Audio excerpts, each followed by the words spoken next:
Welcome back to week 2 of our No Spend January. I want to start by being really honest about how this month is going so far. As of right now, I haven't spent any money on my wants. And normally, that would feel incredibly hard for me to control, especially during a stressful or emotional season. But something has been different this time. Using the journal and actually sitting down to answer the prompts each week has helped me more than I expected. Instead of just white-knuckling my way through urges, I've been slowing down and understanding why the urge is there in the first place. That pause alone has made all the difference. This week isn't about rules or willpower, it's about awareness. The journaling has helped me notice my patterns before I react, and that's something I haven't always been able to do. In this video, I'm going to talk through the questions I worked through for week 2, what came up for me, and what I'm learning about myself along the way. My hope is that if you're doing No Spend January with me, or even just trying to be more mindful with your spending, you'll see yourself somewhere in this too. For week 2, here are the 3 questions I asked myself. Number 1, what was I feeling the last time I wanted to buy something? Number 2, what did I hope that purchase would give me? And number 3, what should I do instead? So whenever I was purchasing stuff after Mr. C passed away, I had 3 feelings that kind of took over me. The first is that life was out of order. The second, I felt so unorganized. And the third feeling that was very overwhelming was just feeling lost. And I've learned that grief creates internal chaos. Our brain craves external order. So the symbols of control for me to get my life in order: notebooks, planners, pens, organizing tools. I thought if I buy the tools of order, maybe I'll feel in order. I was buying hope.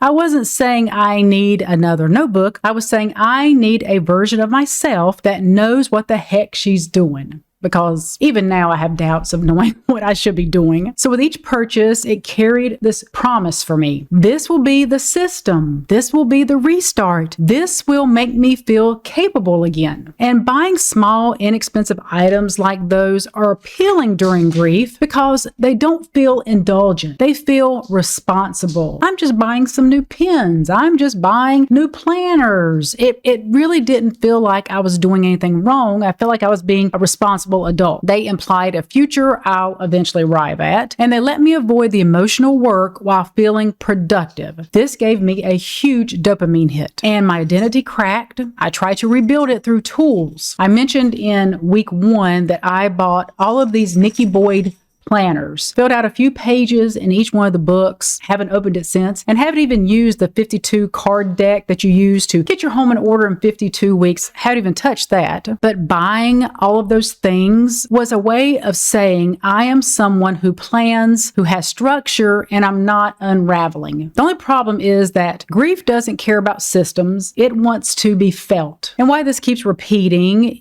even though I know better, impulse buying in grief is fast. It's temporarily soothing, emotionally shallow. There's no deep work required. I don't have to sit there and say, why am I doing this? I just click buy, and then it shows up at my door the next day. The loop doesn't break with willpower. It breaks with interruption and meaning. And as we talked about in week 1, I have to start coming up with a language for how I feel. So how to stop it in its tracks? I need to name the real need and say it out loud. I don't need a notebook. I need reassurance. Naming it strips the urge of its disguise. Impulse buying thrives in vagueness, and clarity will kill it. So I need to start asking brutal questions before buying anything.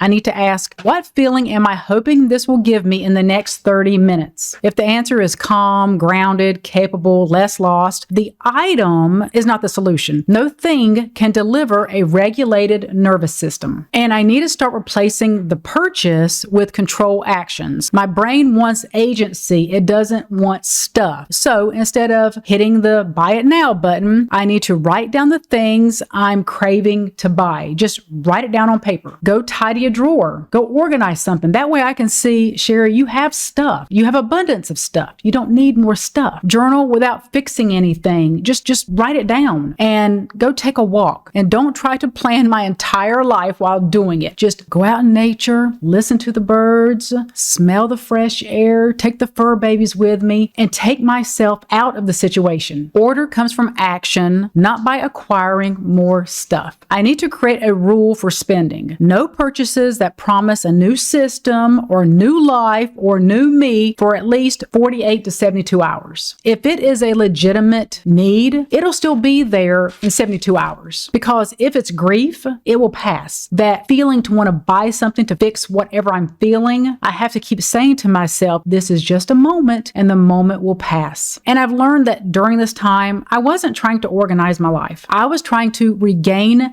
dignity after devastation, to feel competent when everything felt unsteady, and to prove to myself I wasn't falling apart. So now I'm trying to feel instead of fix. And I have come up with some prompts to use whenever those feelings come over me and I just have this overwhelming feeling to shop. The first one is, when my life feels out of order, I believe it means blank to me. And the truth I'm afraid to face without buying something is blank. I will say for week 2, I do feel calm. I feel like the urge to buy stuff, to try to fix what I'm feeling with stuff, doesn't feel as strong. And I believe that's because I am regulating my nervous system. I'm not in survival mode like I was even a few weeks ago. I can feel myself getting grounded, getting centered, and only now am I willing to do the really deep work to see why I'm doing this and to stop it from happening in the future. As we wrap up week 2 of No Spend January, I'm realizing that this week was less about money and more about mindfulness. We've stayed consistent with not spending on wants, but what's really been changing is the way we respond to the urge to spend. Instead of reacting, we're pausing, and that pause, created by journaling and answering the prompts, has made a bigger difference than anything. Week 2 has shown that awareness builds on itself. The more we slow down and ask better questions, the easier it becomes to recognize patterns before they turn into habits. If you're doing this alongside me and this week felt quieter